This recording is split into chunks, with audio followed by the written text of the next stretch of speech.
Nako, nako, nako, ito pong China po talaga ay ayaw talaga tumigil. Ang title po ng ating gagawin ng reaction video, China nag-deploy ng mga fast attack missile boat. PCG bibili ng 597 meter multi-role vessel. Hatid po sa atin ito ni John Reps. Nasa description po ang link na kanyang video. Mag-subscribe po kayo sa kanyang channel. Pero bago po ang lahat, huwag nyo sana kalilimutan na mag-subscribe dito po sa ating channel para ma-update kayo kapag naglalabas tayo ng ganitong reaction video. Simulan na po natin to. Let's do this. Nag-usap kahapon si Japanese Prime Minister Ishiba at Pangulong Ferdinand Marcos Jr. upang higit pang palakasin ang kanilang alyansa sa seguridad at patuloy na labanan ang agresyon ng China. Kaya't sa patuloy na modernisasyon ng Philippine Coast Guard ay inaprubahan ng Japan ang muling pagbili ng Pilipinas ng 5 pang malalaking barko tulad ng BRP Teresa Magbanwa. Nice. Alamin ang buong detalye mamaya. At sa ibang balita, inanunsyo ng China na ang China PLA Navy ay nag-deploy ng mga Type 22 fast attack missile boats sa South China Sea na may kakayahan umanong magpalubog ng mga American destroyer. I-deploy umano ng PLA Navy ang nasabing mga missile boat dahil sa patuloy umanong presensya ng mga hukbong dagat ng ibang bansa sa kanilang teritoryo. Grabe no, nagpapasikat po ang China. Akala nila talagang matigas sila eh, no? Kaya para malaman ang buong detalye ay tumutok at makinig na mabuti. Yes. Subscribe po kayo kay John Reps. Solid. Sa patuloy na tumataas na tensyon sa pagitan ng Pilipinas at China, bumisita sa bansa kahapon si Japanese Prime Minister Shigeru Ishiba. Sa kanyang pagbisita ay isa sa tinalakay nina Ishiba at Pangulong Marcos ay ang mga countermeasure laban sa China. Sinabi ni Ishiba na magsasagawa siya ng mga konsultasyon sa Pilipinas para sa isang mas mahusay na solusyon kaugnay sa marahas umanong komprontasyon sa China Coast Guard, China PLA Navy at sa mga milisya ng China. Sinabi ni Ishiba na ang kanyang bansa at ang Pilipinas ay magsisimula ng pag-uusap sa dalawang iminungkahing kasunduan sa pagtatanggol upang higit pang palakasin ang kanilang alyansa sa seguridad. Nako, wag niyo pong mamaniin ang Japan. Sobrang lakas po ng Japan, no? Kaya itong China ay may kalalagyan talaga. Dito pa lang po sa Japan. Maliit pong bansa ang Japan kumpara sa China pero napakagrabe po ang technology ng Japan. Hindi po sila urungan ng Japan. Kaya pasalamat din po tayo sa Japan dahil hanggang ngayon ay umiigting ang suporta ng Japan po sa Pilipinas para po magpalakas tayo lalo para depensahan ang ating soberanya sa tulong po ng ating mga kaladong bansa, particularly ng Japan. Sa pagtatanggol upang higit pang palakasin ang kanilang alyansa sa seguridad at patuloy na labanan ang agresyon sa pinagtatalunang karagatan sa Asia sa isang malinaw na pagsaway sa China. Sinabi naman ni Pangulong Marcos na ang Pilipinas ay magpapatuloy umano sa pinalakas na estratehikong partnership nito sa Japan para sa katulad ng mga mithiin at adhikain na itaguyod ang mga demokratikong institusyon at mga patakarang nakabatay sa internasyonal na kaayusan. Sobrang kudos po sa ating Pangulong Bongbong Marcos dahil siya po ang nakikita nating Pangulo natin, naging Pangulo natin na maigting na gusto niyang palakasin ang ating sandatahang lakas dahil unang-una meron po tayong hidwaan, particularly dyan po sa China. Hindi po siya sitting pretty na nagbawalang bahala lang, no? Nagpapalakas po tayo at patuloy pong dumadami ang ating kaalyansang bansa, no? Particularly sa ating neighboring country, particularly yung Japan. Sobrang solid po talaga ni Pangulong Bongbong Marcos at talagang ginagawa niya lahat para po palakasin po ang ating sandatahang lakas. Strong people-to-people ties and defense and security relationships. Sinabi ni Ishiba na umaasa siya na ang Japan at ang Pilipinas ay patuloy na magtutulungan ng mahigpit upang maisakatuparan ang isang malaya at bukas na Indo-Pacific batay sa tuntunin ng batas. At dahil dyan ay ikinasa na naman mga kabayan ang pagbili ng Pilipinas ng 5 pang 97 meters multi-role vessels na katulad ng BRP Teresa Magbanwa na pinakamalaking barko ng Philippine Coast Guard na binili din noon sa Japan. Inihayag naman ito ng Commandant ng Philippine Coast Guard na si Admiral Ronnie Helgavan sa isang ambush interview kahapon ng mga media habang sila ay naglilibot kasama ang Japan Coast Guard Commandant na si Admiral Yoshio Shiguchi. Isipin nyo, no, ang dami natin ngayon pinagkukuhanan ng ating bagong mga barko. no? Meron tayong galing ng South Korea, yung Miguel Malbar, no? Kare-receive lang po ng Pilipinas, no? Nakita naman natin sobrang high-tech. Ngayon po ito naman sa Japan, no? Marami pong parating din na mga barko, umorder po ang Pilipinas. So 97 meter multi-role vessel. No, at yun nga po yung pangarap po natin na malapit na ring matupad ang submarine na first time ever na magkakaroon ng Pilipinas.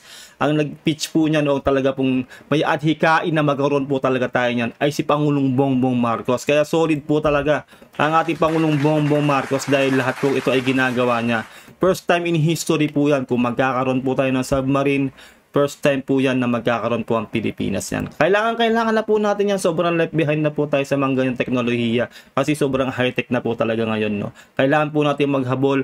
Yan po ang ginagawa ng ating gobyernong PBBM ngayon. Na tayo po ay magpapalakas sa ating sandatahang lakas yan po sa Armed Forces of the Philippines. Sa loob ng BRP Teresa Magbanwa at dito ay sinabi niya na ang 5 barkong bibilhin ay nakatakdang dumating sa huling bahagi ng 2027. Nice. Medyo matagal-tagal pa mga kabayan pero okay lang yan. Tama. Same class ng Teresa Magbanwa, bibili pa tayo ng 5. Ayon sa schedule, by late 2027, ma-receive na natin yung una sa 5 vessels. Ang importante ay magkakaroon tayo. Hindi po natutulog lang, no, ang ating leader. Ibig sabihin po niyan, meron pong napupuntahan ang lahat po ng plano. Hindi lang po drawing, no, talagang ginagawa po nila ang lahat para po magkaroon po tayo ng mga ganyang vessel, no. Kaya sobrang suportahan po natin ang Pangulong Bongbong Marcos. Sabihin na po natin na, halimbawa, hindi na po siya presidente nun at nagkaroon po tayo nun, malalaman po natin at alam po natin na siya po ang may adhikain, siya po ang nagpasimuno noon na magkaroon po tayo noon. Yun po ang magiging legacy ng ating Pangulong Bongbong Marcos. No? Lalo na po yung submarine. Kapag po nagkaroon po tayo noon. Tandaan niyo po yun, no? Si Pangulong Bongbong Marcos po ang may pakala po niyan. Siya po ang may nag-author niyan. Kumbaga siya po yung nagpupush na magkaroon tayo ng mga ganyang beses na hindi po kung sino mang presidente. Yung pagbisita ni Admiral Sigochi sa atin ay part ng ating long-standing maritime cooperation sa kanila. Sa kasalukuyan, ang Philippine Coast Guard ay mayroon ng 2 97 meters MRRV na gawa ng Japan, ang BRP Teresa Magbanwa at ang BRP Melchora Aquino. Sipin nyo, no, napakagandang quality ang made in Japan. Kita nyo naman, tested na po ang Teresa Magbanwa. Di ba po, lalo nung 2024, talagang yan po yung talagang naglalayag sa atin noon. Yung Teresa Magbanwa. Sobrang ganda ng quality. No, kasi po, made in Japan po yan at hindi po basta-basta yung quality. Hindi po tulad ng made in China. Alam niyo na po kung bakit nga po nagkaroon ng salitang made in China, di ba? Ibig sabihin, madaling masira. Pero ito pong mga kinukuha po natin na mga barko pong yan ay sobrang ganda ng quality. Sinabi ng ahensya na ang ganitong uri ng barko ay maaaring magsagawa ng sustained maritime patrol sa mga maritime jurisdiction ng bansa, kabilang ang West Philippine Sea at Philippine Rise. At sa ibang balita naman, sinabi ng People's Liberation Army Navy kahapon na sila ay nag-deploy sa South China Sea ng mga Type 22 Fast Attack Missile Boat dahil umano sa patuloy na presensya ng mga hukbong dagat ng ibang bansa sa South China Sea. Ang mga Type 22 Fast Attack Missile Boat na ito ng China ay idinisenyo upang kontrahin ng mga banta sa litoral. Dahil ito ay mabilis at maliksi, mayroon itong stealth technology at precision strike na kakayahan upang punan umano ang isang mahalagang pangangailangan sa pagpapatakbo. Isipin nyo, no, nagyayabang yung China na meron silang ganyan. Ang tanong, uubra kaya yan pag talaga nagkagera na? Baka naman display lang yan. Na, alam niyo naman pag made in China, di ba? Wala yan, mahinang quality yan. At ito po ang pinakakinaiinisan po natin, no. Naghihirap po ang mga mamamayan ng China. Tapos sila po ay porsigidong magpalakas ng ganito, na mag-invest sila ng gantong mga bilyong dolyar po ang ginagastos nila dyan, no. Pero yung mga mamamayan po nila, hindi po nila pinapriority. No, nagrereklamo na, nagwewelga na po ang mga mamamayan ng China, lalo po yung nagkaroon po ng pagtaas ng taripa ng US, no, imbis na makipag-usap itong si yung kanilang leader na si Xi Jinping kay Donald Trump, ay nakikipagkompetensya pa. Tuloy ang kanyang mga mamamayan ang naghihirap, no. Tapos itong China ang yabang-yabang, no. Pero pagdating naman pagka nagkaroon po tayo ng military exercise, naglalaho po sila parang bula dyan sa West Philippine Sea. Sa madaling salita ay totoong takot po ang China kapag may kasama po tayong ibang bansa, particularly ang Amerika. Ganun po, no? Kaya wag po tayong maniniwala dito sa ginagawa na to kuno ng China na wag tayong papasindak dahil iyan po ay bluff lang, no? Wala pong saysay po yung ginagawa nila na yan. Walang katotohanan na talagang sila po ay matikas. Bukod sa kakaibang pintura nito ay mayroon itong wave piercing hull form at pinapatakbo ng 4 na water jet propulsion drive-in. May 2 quadruple launchers na nag-accommodate ng a total of 8 subsonic YG-83. Ito po nang pumasok na po bigla sa isip ko, no? Ang yabang-yabang nila mag-flex ng mga ganyan. Pero bakit ang Taiwan hindi nila masimulang girahin? Di ba po? Yun po lang eh, napakaliit po ng Taiwan. Malaki pa po ang ating Luzon. Tandaan nyo bansa po ang Taiwan, ang ating Luzon ay parte lang po ng ating bansa. Malaki pa po ang Luzon. Pero bakit hindi pa rin masimulan ng China na girahin ang Taiwan? Di ba po? Ang angas-angas sila magpakita ng ganito pero wala. Puro forma lang, puro simulation lang, puro exercise lang sila. Pero hindi pa rin nila mapakita ang kanilang puwersa sa napakaliit na bansang Taiwan. Alam po kasi nilang kalalagyan nila eh. Hindi po basta-basta rin ng Taiwan, nakahanda rin ng Taiwan sa kanilang pwedeng gawin. No, kaya itong puro lugaw puro lugaw lang po itong China na wag po tayong magpapaniwala dito sa paninindak po nila na yan. Anti-ship cruise missiles na sinasabi ng China na kaya umano nitong palubugin ang mga destroyer ng Amerika. Bukod sa mga anti-ship missiles nito ay mayroon din umano ito na 6 na barrel na 30mm Gatling gun at jamming flares para sa self-defense nito. Yun pala ang dami nyo palang ganyan mga gamit bakit sa Typhoon missile lang umiiyak na kayo? Umiiyak na itong China, di ba? Yung sa Typhoon missile pala, nalagdagan pa tayo ng mga BrahMos at marami po tayong mga na-receive mula sa mula sa Amerika nung ginamit po natin ng balikatan. No, na hindi nga natin isosoli agad dahil kailangan po talaga natin yon. Na pinipilit ng China na isoli daw natin. At wala daw magandang idudulot daw yun. Natatakot sila lang sa Typhoon missile natin. Samantalang sila, kung isipin nyo, ang yabang-yabang nila mag-flex na meron silang mga ganito. No? Ang hirap dito sa China, puro lang sila boka, puro lang sila show lang sila. Pero wala po talaga silang mga bayag. Totoo po yan. Binigyang diin naman ng Chinese military analyst na si Wang Yunfei na ang Type 22 ay engineered umano para sa isang panahon kung kailan ang coastal defense ay pinakamahalaga at ang fleet ng PLA Navy na mga pangunahing lumalaban. Ang Type 22 ay may pinakamataas na bilis na humigit kumulang 50 knots at ginawa umano ito para sa isang makapangyarihang tool.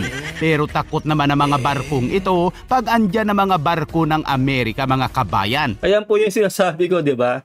Ganyan sila pag nandiyan na yung mga barko ng Amerika at nagkaroon na po tayo ng military exercise sa West Philippine Sea. Nagpupulasan po sila na parang mga taga. Di ba? Puro sila flex, puro ganyan. Kaya nila, pasasabugin daw nila yung mga barko ng Amerika. Pero pag andyan na yung Amerika, wala na. Nagpupulasan sila, no? Kaya duwag talaga tong mga Chinese na to. At dagdag na balita mga kabayan, ang Philippine Air Force at US Air Force Pacific kahapon ay nagsagawa ng Maritime Air Patrol sa West Philippine Sea. Nice. Sa hanay ng Philippine Air Force ay lumahok ang mga FE-50 fighter jets habang sa US Air Force Pacific naman ay isang B-1B heavy bombers at F-16 fighter jets at F-18 fighter jets. Nice! Tignan nyo naman kung gaano kaangas yan, ha?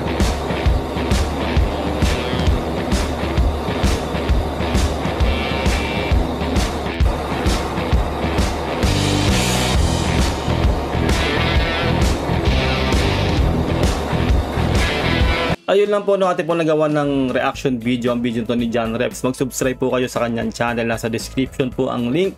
Huwag nyo rin sanang kalilimutan na mag-subscribe po dito sa ating channel. Onting-onting na lang po, no, maabot na po natin ang 100k subscribers. Maraming salamat po sa lahat po ng mga hindi bumibitaw sa ating mga ginagawang reaction video. Mag-iingat po kayo lahat. Until next time, God bless and peace out. Bye.